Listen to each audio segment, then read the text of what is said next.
Have you heard of the story of Jack and the Beanstalk? I found this book in the library, Jack and the Jelly Beanstalk. I thought it would be a fun one to read. Jack and the Jelly Beanstalk.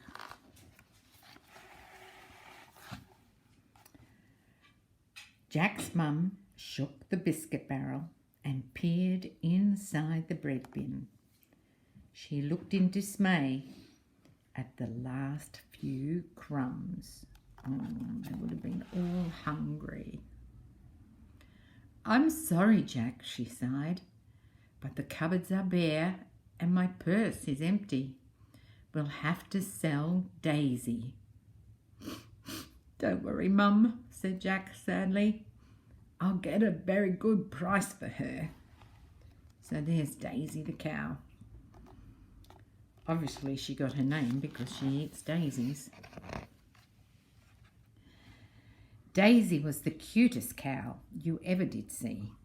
So it wasn't surprising that even before they got to the town, a farmer had offered Jack 20 gold coins for her.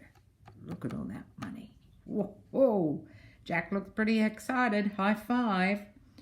20 gold coins, cried Jack. His mum would be so pleased.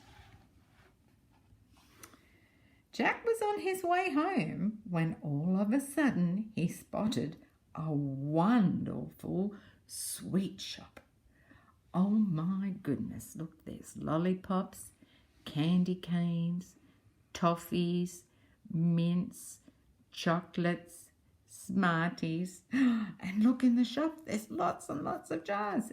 It's a sweet kingdom. My goodness.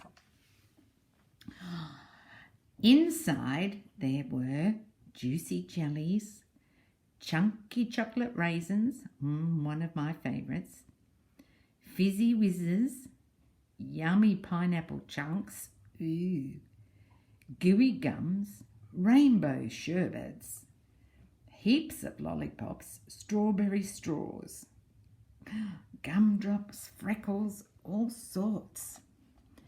There are magic beans in every flavour you could wish for, smiled the shopkeeper. Every flavour he could wish for in that amazing bag of jelly beans. That's a pretty big bag. And all for just 20 gold coins. You can have them all. There are the coins. Will he do it? Yes, look. Jack walked home in a dream, but when he arrived home without Daisy and without any money, his mum was furious. "You silly boy, what use are jelly beans?" She threw the bag outside and sent Jack straight to bed without any supper, probably because there wasn't any. But in the middle of the night, Jack woke to a delicious smell of blueberries, chocolate, strawberries, ice cream and caramel all wafting in through his window. He looks pretty happy about that. A giant jelly bean stalk was growing in his garden. Look, lots of jelly beans, like a bunch of grapes growing off the beanstalk. It was a beautiful sight, shining in the moonlight, covered in brightly coloured beans in all the yummy flavours Jack had ever dreamed of. Jack opened his window and began to climb, cramming jelly beans into his mouth as he went. Orange, pear, mint, sherbet, choc chip, apple pie, candy floss and popcorn. Oh, look, they're pouring out of his pockets and his cheeks are full of jelly beans. Higher and higher he climbed until, feeling rather full, he came to a huge golden gate and a large sign. Angry giant, beware.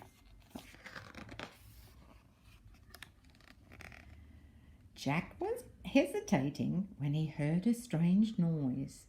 He peered behind the door. You could see all the noise, but there was a honk, honk, and it was a little white goose. "The giant is so angry. I've tried my best to lay a golden egg, but it's just no good. The pantry is empty and there's nothing to eat in this castle except me and this stringy old harp. Honk, honk." Oh, he's not very happy. Ooh. Suddenly, the ground shook. Ooh. Fee, fi, fo, foy. I smell a juicy boy. Goose is good, but boy's so tasty, served with chips and wrapped in pastry. Oh, here comes the big giant. Boom, boom. Oh, he doesn't look happy, does he? Let's see. "Stop!" shouted Jack as the giant scooped him up in his hand. "I'm very bony and I haven't washed for weeks. Give me 10 minutes and I'll bring you a banquet, a feast fit for a king." Thought the giant, putting Jack back down again. "My clock is ticking. Tick, tick, tick. Bring my feast and make it quick." Where's Jack going to get a feast from? A feast of jelly beans. Jack had never worked so fast. In 10 minutes he had picked hundreds of jelly beans. Hundreds and hundreds. The giant had melon beans for starters and fish and chip beans for his main. It was all washed down with fruity bean smoothie, and the goose watched hungrily. The giant was just about to tuck into his pudding beans when... I can't imagine what's going to happen now. The goose swallowed them all down. Honk!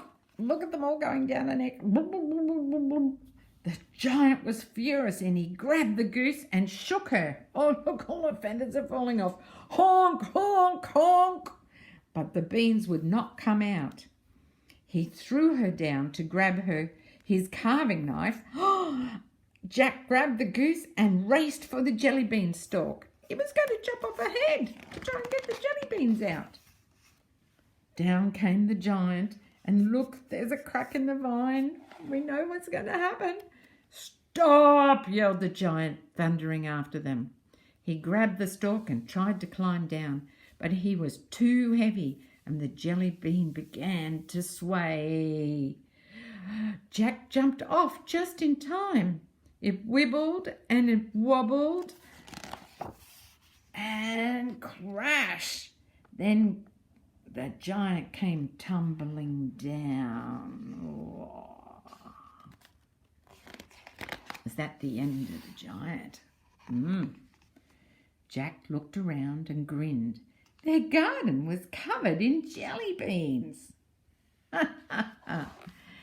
The goose never laid a golden egg, but she did lay delicious speckled ones, tutti-frutti ones, and tingy-tangy ones.